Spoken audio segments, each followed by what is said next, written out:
Hello, this is Aditya Joshi और मैं इस वीडियो में ये डिस्कस करने वाला हूँ कि अगर अगर ड्यूरेशन बढ़ती है तो हम पे क्या इफेक्ट आएगा। अगर ड्यूरेशन 7, 8, 7.5, 8 साल हो जाती है, खासकर फिलीपींस में, तो हम पे क्या इफेक्ट आने वाला है।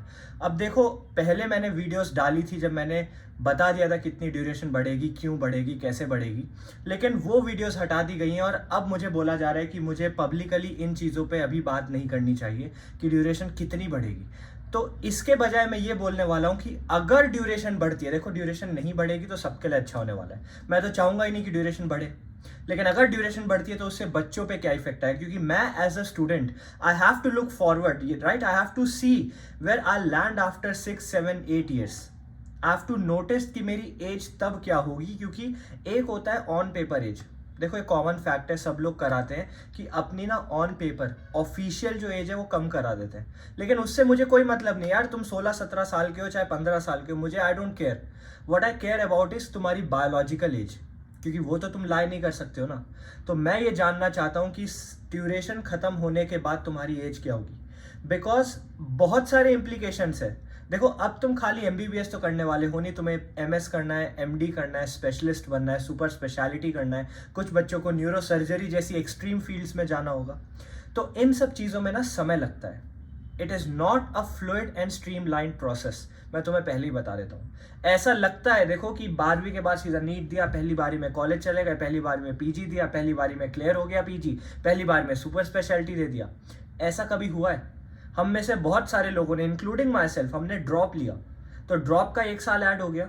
उसके बाद हम पीजी से पहले ड्रॉप लेंगे, वो 1 साल ऐड हो जाएगा। तो क्योंकि ये सारे ऐड ऑन होते रहेंगे साल, तो ड्यूरेशन बढ़ने के साथ साथ हमारी एज बहुत ज़्यादा बढ़ जाएगी। और अगर मैं 27, 28 की एज में सिर्फ एमबीबीएस डॉक्टर बनता हूँ तो मुझे पर्सनली ये बात बहुत ज़्यादा इफेक्ट करने वाली है, क्योंकि सिर्फ एमबीबीएस कह रहा हूँ, जो सिर्फ एमबीबीएस डॉक्टर होते हैं उनका इंडिया में काफ़ी जगहों पे, मैक्सिमम प्लेसेस में सैचुरेशन आ चुका है। सैचुरेशन का क्या मतलब है? अगर आपको डॉक्टर के पास जाना है तो यार आजकल हर कोई, चाहे लिटरेट हो चाहे इलिटरेट हो, वो भी नाम के आगे एमडी एमएस ढूंढता है। सिर्फ एमबीबीएस डॉक्टर से लोग परहेज करते हैं। इसका मतलब सिर्फ एमबीबीएस बनना is not a wise decision. तो अगर आगे पढ़ना है तो उसमें भी टाइम लगेगा।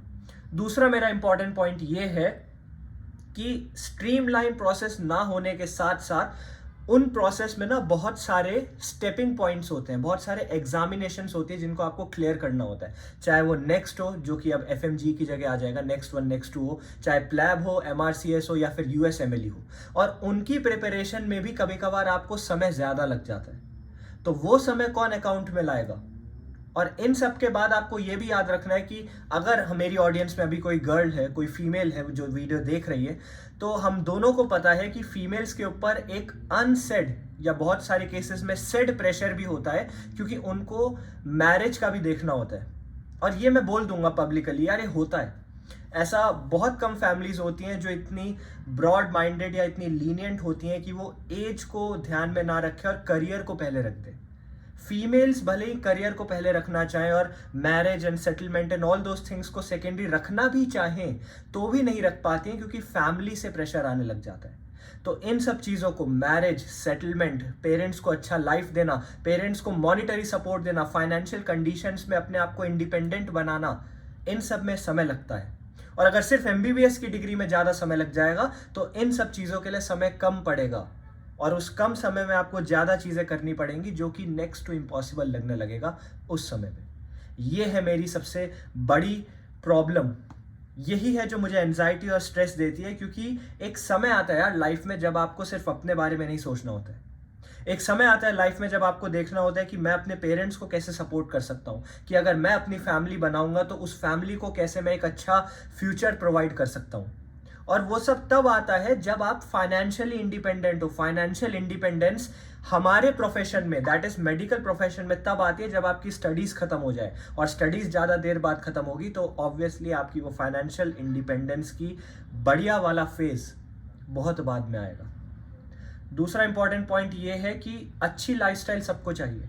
यार मैं भी चाहता हूँ मैं अपने ऊपर पैसा उड़ाऊँ, मैं भी चाहता हूँ महंगी गाड़ियों में घूमूँ, मैं भी चाहता हूँ अच्छे कपड़े पहनूँ and all those materialistic bullshit. हर कोई चाहता है। लैक ऑफ मनी से हमें दिक्कतें होती है। मनी कांट बाय हैप्पीनेस मान लिया, लेकिन मनी ना होने से जो दुख होता है उसका क्या? तो इन सबको याद रखते हुए आपको ये याद रखना है कि एक्स्ट्रा पैसा जो होता है ना, जो सारे बेसिक नीड्स, घर परिवार, खाना, खर्चा, छत, सर के ऊपर जो छत है एंड ऑल दोज थिंग्स, उसके बाद जो पैसा बच जाता है ना, उसको आदमी ऐसे उड़ाता है। और अगर वो पैसा बचेगा ही नहीं तो कैसे उड़ाओगे? क्योंकि सिर्फ एमबीबीएस डॉक्टर इंडिया में अगर मैं आज की डेट में बात करूं तो उसकी सैलरी कहूं तो it is anywhere between 30,000 to 1 lakh. 1 lakh भी ज्यादा बोल रहा हूं, आप उतना नहीं देंगे एमबीबीएस वालों को, क्योंकि सिर्फ एमबीबीएस डॉक्टर से लोग परहेज करने लग गए। जैसा मैंने पहले भी बोला, यू आइदर हैव एक्सपीरियंस और you need to have a higher degree. इन दोनों में से कोई एक चीज चाहिए। या तो एक्सपीरियंस बहुत तगड़ा करो अगर सिर्फ एमबीबीएस हो, लेकिन एक्सपीरियंस बहुत अच्छा है, 15-20 साल का एक्सपीरियंस है, तो लोग आएंगे आपके पास। लेकिन आपके पास है ही नहीं 15-20 साल, खाली पास आउट होने के बाद आप एक्सपीरियंस के बेसिस पे कुछ नहीं कर सकते, डिग्री आपके पास सिर्फ एमबीबीएस की होगी, तो ऑब्वियस बात है ड्यूरेशन बढ़ने से बहुत सारे कॉम्प्लिकेशंस आएंगे जो लोग डे टू डे में डिस्कस नहीं करते हैं। स्ट्रेसफुल कंडीशंस है और स्ट्रेस लेना भी चाहिए, क्योंकि आपके फ्यूचर की बात है। आप इस रेस में अकेले हो, आपके साथ बहुत सारे लोग हैं, लेकिन आपकी रेस अकेले की है। तो आपको याद रखना चाहिए कि ड्यूरेशन अगर बढ़ती है, अगर आप ट्रांसफर भी ले लेते हो यहाँ वहाँ और फिर रीस्टार्ट करते हो, तो उससे क्या इंप्लीकेशन आएंगे? क्या ट्रांसफर लेने के बाद आप वैलिड होगे वो पेपर जो आप देना चाह रहे थे उसके लिए? अगर रीस्टार्ट करते हो तो स्टिल 6 ईयर्स लगेंगे। मॉनिटरी सिचुएशन क्या आपकी ठीक होगी? तो ये सब चीज़ें ध्यान में रखनी पड़ती हैं, और इन सब चीज़ों को ध्यान में रखने के बाद ही मैंने कहा था कि अगर ड्यूरेशन बढ़ती है तो बच्चों के लिए बहुत गलत होगा और बहुत बुरा होगा। मैं किसी को ब्लेम नहीं कर रहा हूँ, मैं किसी के लिए कह नहीं रहा हूँ कि ड्यूरेशन क्यों बढ़ रही है, क्या बढ़ रही है, ऐसे कैसे बढ़ सकती है। बस मैं बता रहा हूँ ड्यूरेशन बढ़ने से स्टूडेंट्स के ऊपर क्या होने वाला है। That's it. Thank you.